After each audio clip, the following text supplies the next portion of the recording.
سبا علیہ پس سبا یسبو کہتے ہیں ویسے تو بارش کا برسنا، لیکن یہاں اس سے مراد ہے فسبا برسنا کس چیز کا؟ یہاں آ گیا علیہم ان پر، ربو کا برسایا تمہارے رب نے، فسبا پس برسایا علیہم ان پر، ربو کا تمہارے رب نے، صوت عذاب عذاب کا کوڑا برسا دیا۔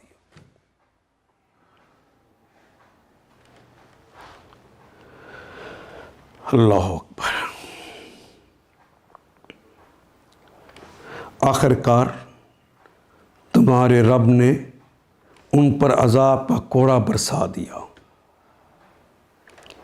اگر دو کلمات ساتھ ساتھ آ جائیں اور ان کے اعراب ایک جیسے نہ ہو، مختلف ہوں، صوت کا عذاب زبر کے ساتھ آیا، دوسرا زیر کے ساتھ، دو تنوین کے ساتھ آ گیا ہے، تو اگر اس طرح آ جائے تب بھی درمیان میں کا کے کی کا اضافہ کرتے ہیں۔ ربو کا صوت عذاب، تیرے رب نے عذاب کا کوڑا ان پر برسا دیا، سبا